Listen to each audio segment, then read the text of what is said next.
Ya está aquí con nosotros Silvana Giudice, la ex diputada nacional y titular de la Fundación LED, alguien que tuvo mucha participación en el marco de la discusión por la ley de medios, de la cual se están cumpliendo 5 años, digamos. Silvana, gracias por este ratito. No, al contrario, muchas gracias, Paulino. Bienvenida, buen día. Bueno, ¿el balance es bueno o es malo? Bueno, yo creo que, a ver, ¿cómo te lo puedo decir? Para mí es bueno porque lamentablemente todo lo que yo advertí durante la sanción y el debate de la ley de medios se terminó cumpliendo. Pero para los derechos ciudadanos y para la prensa y la pluralidad de voces es malo. En 5 años, todo lo que el oficialismo prometió cuando llevó la ley al Congreso no se cumplió. ¿Por ejemplo? Por ejemplo, la diversidad, la pluralidad de voces, la transparencia. Digamos, empecemos por un poquito rápidamente analizar la ley. Decía la ley que iba a haber mayor transparencia, que iba a haber una comisión bicameral de control. Esa comisión no se reunió nunca, excepto ¿Está constituida? Está constituida y solo se reúne para designar a los directores del AFCA. No más que pero eso. No hace ningún tipo de control. Los directores del AFCA, incluso su presidente, Sabatella, nunca publicó un informe de gestión ni envió al Congreso como lo establece la ley. No hay un solo informe de gestión. No hay un informe de gestión público ni enviado al Congreso a la bicameral, que debería ser el organismo de control, exactamente. No se creó, todavía no se generó el plan técnico de radiodifusión, que era lo más importante, porque la ley de medios regula el espectro radioeléctrico y todavía seguimos en nuestro país sin conocer la ocupación, la disponibilidad y los aspectos técnicos del espectro, sobre todo ahora cuando se licita la licitación de 4G, y esto estuvo en la agenda pública en la última semana. Se asigna mayor cantidad de espectro para que la telefonía celular pueda funcionar mejor, pero se resta a la radiodifusión, por lo cual un espectro que ya estaba colapsado, con estas nuevas medidas también va a sentir menos calidad el usuario, ¿no? Y de eso no se habla, porque algo que era tan importante para poder generar mayor pluralidad es necesario ordenar el espectro.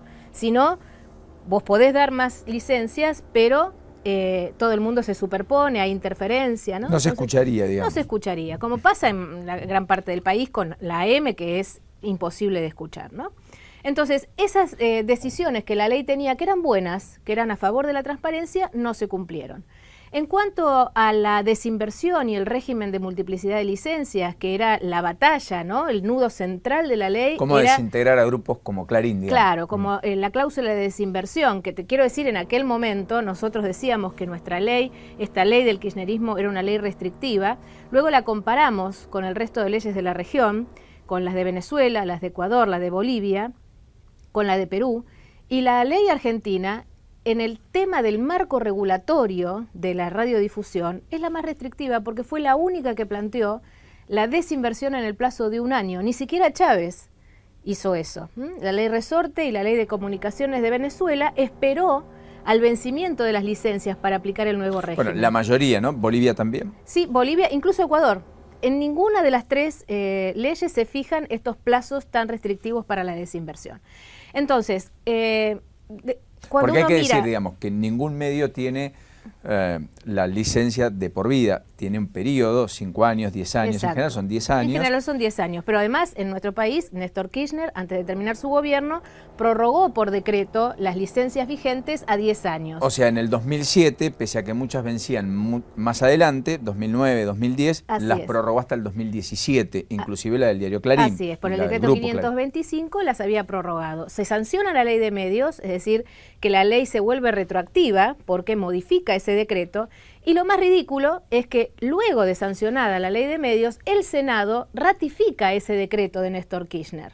Con lo cual había una incongruencia jurídica. Una incongruencia jurídica. Pero además, y por eso digo que la ley lamentablemente da un balance muy negativo para incluso para la seguridad jurídica, la cláusula de desinversión, el artículo 161 y el artículo 45, que fueron a la Corte Suprema y la Corte dictaminó que era constitucional. ¿Se acuerdan de la pelea del 7D? Sí, y claro, toda la energía y los recursos que el gobierno puso para eso? Bueno, todavía no se ha cumplido. En 5 años, que ya están operativos todos los plazos y ya se podría haber avanzado con la desinversión, según plantea la ley, todavía no se ha cumplido. Y hay 3 o 4 grupos que han presentado sus planes de desinversión y que ni siquiera fueron tratados. Por ejemplo, el grupo Telefónico, el grupo Prisa, el grupo Moneta, ni siquiera están presentados los papeles ante el AFCA. Del grupo Moneta. Exacto. Entonces, uno dice, ¿qué pasa que no avanzan con lo que era lo más importante del gobierno, que era la desinversión? ¿Usted cree que lo están medios? utilizando para negociar en la campaña? Lo están utilizando, como lo señalamos en el 2009, como una espada de Damocles. Es decir, la consigna es, si vos mantenés tu línea editorial afín al gobierno, nosotros no te aplicamos la ley. Ahora, en donde muestres un poco de pluralidad, de independencia y ni hablar de crítica, entonces la ley se aplica con todo su rigor. Bueno, la presidenta se quejó en cadena nacional de que valía la pena escuchar Radio Nacional porque era más optimista y porque alegraba un poco. Dijo que Radio del Plata era neutra, pero que el resto del conjunto de las radios mejor no escucharlas y apagarlas, digamos. Lamentablemente. No sé si te acordás, Paulino, antes de la sanción de la Ley de Medios hubo una discusión en el año 2008 porque se había firmado un decreto para la creación de un observatorio de medios. En su momento, antes de la Ley de Medios, muchos sectores de la política y de la academia habíamos dicho, miren, un observatorio de medios es algo inconstitucional, no tiene por qué el Estado vigilar o controlar o monitorear los contenidos de los medios. Evidentemente ese observatorio está vivito y coleando, funciona en la jefatura de gabinete y es el que le da a la presidenta estos números tan precisos. Dijo, el 79% de las radios de la primera mañana son noticias negativas para mi gobierno. Esto es grave, lo hemos pasado quizá por alto, como ciudadanos no se habló de este tema, pero que haya un observatorio de medios que evalúa, monitorea contenidos, termina de ratificar esta política restrictiva del gobierno. Es decir, hay una obsesión permanente por el control de lo que se dice, de lo que se escucha, de lo que se informa, tanto en gráfica, en medios audiovisuales. Y el gobierno tiene dos acciones concretas para operar sobre esa opinión y sobre esos contenidos vertidos. ¿Cuáles son? Por un lado, la transferencia de recursos directos a través de la publicidad oficial, que esto permite la cooptación de medios y de periodistas, y por otro lado, las restricciones que se aplican a través de la Ley de Medios o a través de muchas otras sanciones administrativas, como el ordenamiento de la grilla o demás acciones que hemos visto en los últimos años, para intentar disciplinar a los medios que no se pueden comprar a través de la transferencia de recursos. Y esto es muy grave porque lamentablemente en este balance de los 5 años vemos que la matriz de medios privados de la Argentina ha virado hacia la uniformidad. Hay muy pocos medios, señales nacionales podemos encontrar medios nacionales 2 o 3, que mantienen una línea independiente y plural. El resto es una línea uniforme a favor del gobierno. Y entonces la Ley de Medios, ya sea por su aplicación selectiva o por su no aplicación, como estaba comentando antes, el efecto que ha generado es una mayor concentración de los medios de comunicación, porque además el otro gran argumento del kirchnerismo, que era la democratización de los medios, en realidad no sucedió, porque lo que se ha producido es una transferencia de medios que tenían quizás un propietario y ahora tienen un propietario más cercano al gobierno. Pero diversidad y pluralidad no ha sucedido. Y quiero también recordar a la Coalición por los 21 Puntos, que era un colectivo de organizaciones muy interesante, que dio origen a todo esto, que venía trabajando. Que fue previa a la iniciativa del propio gobierno, inclusive. Exactamente. Y la verdad que asociaciones muy bien intencionadas que lo que querían era modificar la ley de radiodifusión de la dictadura, cosa que yo también compartía. Ahora, la verdad que el balance para estas radios comunitarias es muy malo también, porque si uno mira lo que se ha generado en el AFCA, nosotros vamos monitoreando y pidiendo periódicamente pedidos de informe y recibimos... ¿Se los contestan a esos pedidos? Sí, la verdad que debo decir, nos contestan, parte de la información y tanto a la jefatura de gabinete como al ANSES el año pasado, que nos también contestó un pedido de informe, de la información que vamos pudiendo componer, que a veces es un rompecabezas y no es sencillo, hemos determinado que el AFCA otorgó licencias, más de 1.800 licencias. Más de 1.800 en todo el país. Sí, pero cuando uno analiza esas 1.800, se da cuenta que 1.000 son para las radios de baja potencia. baja y bajísima potencia, es decir, radios de pequeño alcance. 1 kilo, sí, 2 kilos de potencia. Que llegan a un radio de 20 kilómetros a lo sumo. Las radios locales, digamos, en muchos lugares del interior. Y bueno, que además depende de los equipos que tengan, porque ¿no? para claro, poder operar esas señales, depende de la potencia también cuál es la llegada que pueden tener. Pero además vemos que más de 303 frecuencias corresponden al sector público. Y radios de largo alcance o televisión abierta no se otorgó. Hubo 2 concursos fallidos que se declararon desiertos, y lo que sí se hizo fue otorgar a dedo, con una suerte de permisos que no están contemplados en la ley, porque la ley establece en el artículo 32 concursos obligatorios para otorgar frecuencias de televisión. Se otorgaron 38 frecuencias de baja potencia de televisión. Y cuando uno revisa el listado de las 38 frecuencias se da cuenta que son, en definitiva, amigos de el oficialismo. Por ejemplo. Bueno, son razones sociales que uno no puede determinar, pero haciendo un análisis de los concursos y quienes aspiraban a las frecuencias, uno se da cuenta que no hubo transparencia en el proceso, porque en definitiva las frecuencias fueron dadas en algunos casos a sindicatos afines y demás. Y esto no tiene que ser, Paulino, porque la ley lo que marcaba era un procedimiento transparente de concursos abiertos, públicos, regulados.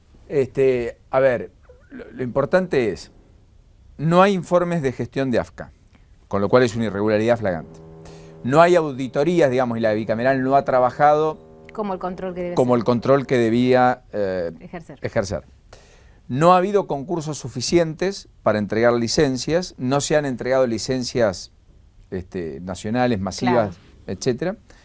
Y las que se han entregado, no en todos los casos se hicieron bajo las condiciones que la ley establecía, que era de concursos. Exacto, se hicieron estas de televisión, son 38 señales de televisión. Se entregaron de manera provisoria. Se entregaron con un permiso precario, cosa que no debía ser porque eso no está previsto en la ley. Bueno, la ley venía para eliminar los permisos precarios, digamos. Y las otras, el grueso de las frecuencias, que son alrededor de 1000 frecuencias, son de televisión de baja y bajísima potencia, que tienen muy corto alcance en sus zonas de influencia.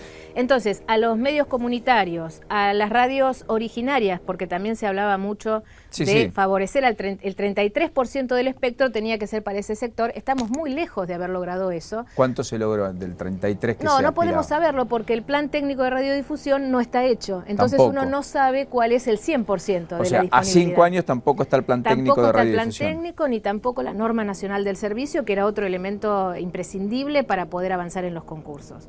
Entonces la precariedad y la arbitrariedad con la que se maneja el AFCA es tan fuerte que la verdad que uno se pregunta cómo en el fallo de la Corte Suprema los jueces dictaminaron la constitucionalidad bajo un supuesto muy importante, que era que el AFCA tenía que ser un organismo técnico, neutral, objetivo, con calidad e independencia, y no lo es, porque además la minoría, que son solo 2 de sus directores, ha hecho una serie de impugnaciones y votos negativos sobre todo esto que estoy contando, y tampoco tiene capacidad de influencia. ¿Por qué? Porque la promesa de diversidad que planteaba la ley nunca fue cierta. De 7 directores del AFCA, 5 corresponden al oficialismo. Entonces tampoco hay diversidad en la conducción de los órganos de aplicación. ¿Usted cree que el próximo gobierno debería revisarla? Por supuesto, yo creo que el próximo gobierno, creo que todos los sectores políticos que hoy aspiran a gobernar la Argentina deberían comprometerse en 2 cosas fundamentales. Primero, sancionar una ley